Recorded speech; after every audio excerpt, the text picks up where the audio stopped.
Assalamualaikum warahmatullahi wabarakatuh. Perkenalkan, nama saya Rehan Haikal Asril, mahasiswa semester 2 dari jurusan Hukum Keluarga kelas C. Memberikan jawaban atas ujian tengah semester mata kuliah Hukum Adat yang dosen pengampunya Bapak Kemas Muhammad Gemilang SHI MH. Baiklah, soal nomor 1, jelaskan perbedaan adat dan hukum adat dari segi sifatnya melalui sebuah contoh. Adat dan hukum adat itu memiliki sifat yang sama, yaitu tidak tertulis. Jadi perbedaan dari keduanya ialah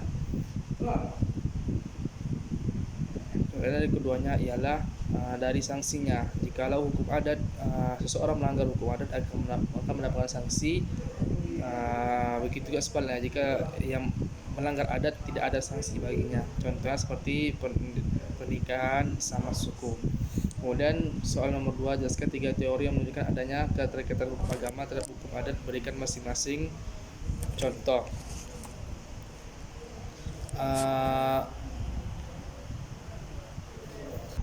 Itu yang pertama, ada teori resepti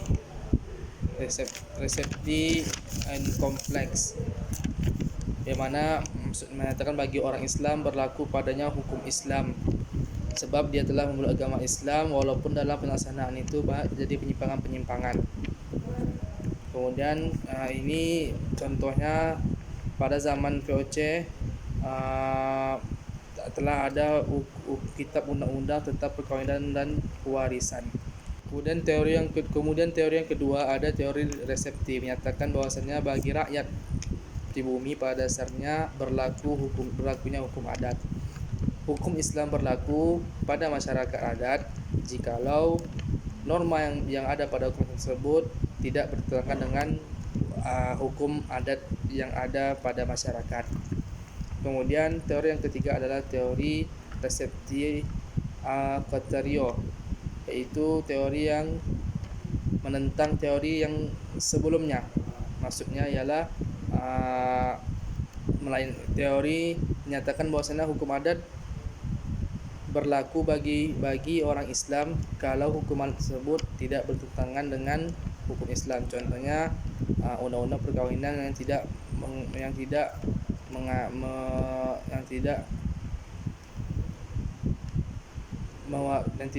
menggunakan dari hukum adat.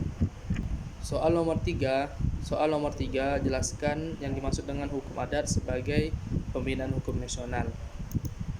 Hubungan antara hukum adat dengan hukum nasional dalam rangka pembangunan atau pembinaan hukum nasional adalah hubungan yang bersifat fungsional.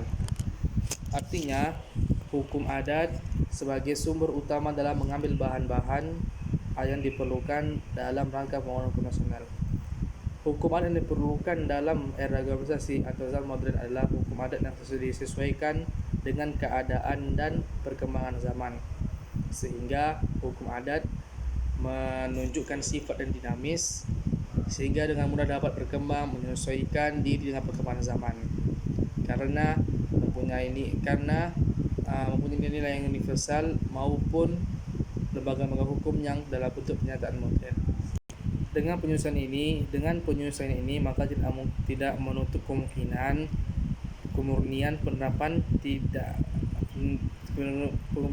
kaedah-kaedah hukum adat menjadi hukum nasional akan mengalami pergeseran sepanjang untuk memperkaya dan mengembangkan hukum nasional asal tidak bertentangan dengan Pancasila Undang-Undang 1945. Kemudian soal terakhir, jelaskan sistem kekerabatan masyarakat hukum adat beserta contohnya. Sistem kekerabatan masyarakat adat itu ada 3, yaitu yang pertama ada namanya sistem kekerabatan parental, yang mana maksud dari sistem ini adalah anak menghubungkan diri dengan kedua orang tuanya. Maksudnya ialah dalam sistem kekerabatan parental, kedua orang tua maupun kerabat dari ayah ibu itu berlaku peraturan-peraturan yang sama, baik tentang perkawinan, kewajiban, memberi nafkah, penghormatan, dan pewarisan. Susunan sistem parental ini berlaku pada masyarakat contohnya seperti masyarakat Jawa, Madura, Kalimantan dan Sulawesi. Kemudian ada sistem kekerabatan partilineal, yaitu anak menghubungkan diri dengan ayahnya atau berdasarkan garis keturunan laki-laki. Sistem kekerabatan ini anak juga menghubungkan diri dengan kerabat ayah berdasarkan garis keturunan laki-laki secara unilateral. Sistem kekerabatan partilineal ini patrilineal ini berlaku pada masyarakat Batak dan Bali. Kemudian sistem kekerabatan terakhir itu sistem kekerabatan martilineal, yaitu anak menghubungkan diri dengan ibunya berdasarkan garis keturunan perempuan. Sistem kekerabatan ini juga menghubungkan diri dengan kekerabatan ibu berdasarkan garis keturunan perempuan secara unilateral. Sistem kekerabatan ini berlaku pada masyarakat Minangkabau. Mungkin ini saja yang dapat saya berikan jawaban pada ujian tengah semester kali ini. Assalamualaikum warahmatullahi wabarakatuh.